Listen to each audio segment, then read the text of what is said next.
bit about how to make the amperage adjustments on the welders.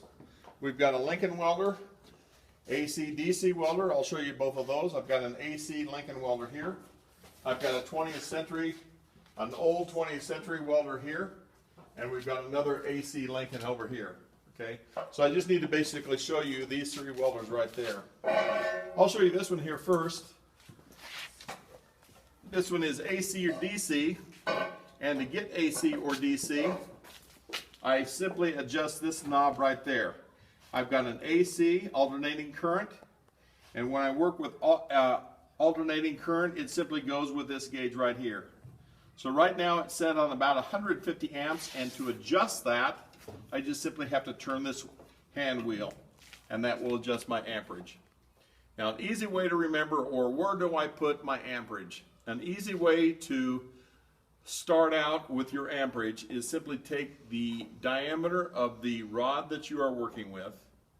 In our case, it will be 1/8 of an inch, and convert 1/8 into a decimal equivalence, which would be a 0.125. True? After that, drop the decimal point, and 125 would be a good place to start with your amperage setting to begin welding, and then you can make some adjustments after that. All right? So right there, I'm going to read the AC scale, adjust it to 125, start my welding. If I like it, great. If I think I need more heat, I would adjust the amperage up. All right? To go DC, it will either be down here like that, which would be straight polarity. Now, we haven't talked a lot about polarity, but polarity just simply means electrode negative or electrode positive. If I'm on straight polarity, an easy way to remember that is the minus sign is straight, all right?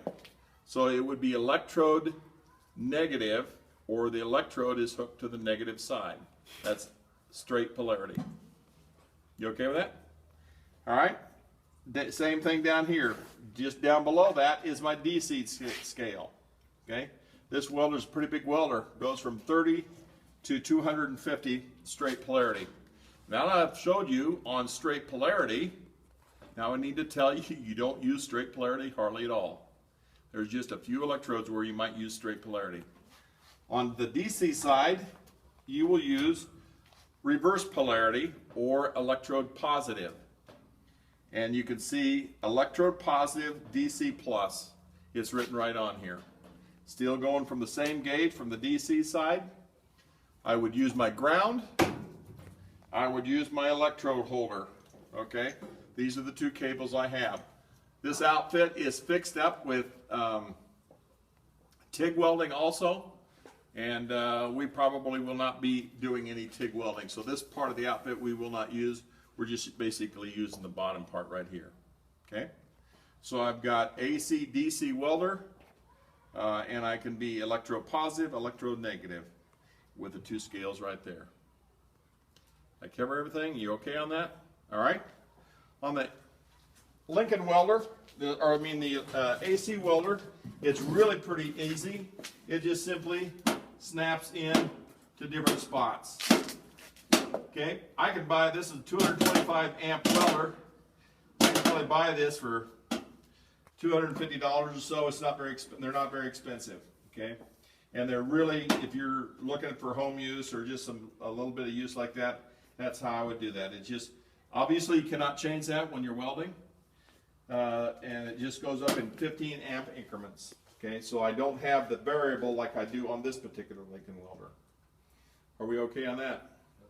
20th century welder, you got to adjust it so that it has different settings. I'm still going to adjust it with a hand wheel by loosening here and adjusting, but I've got to plug it into a range. So if I'm at medium range right here, obviously I'm going to read these numbers right here.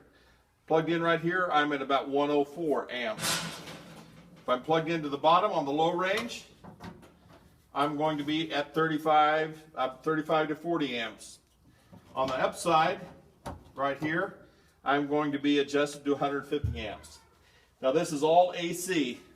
This is an AC welder again. Okay. So you don't have electrode positive or electrode negative. All right. Because why? On AC, it alternates direction. Electricity alternates the direction. Okay, so I've got an AC here, 20th century.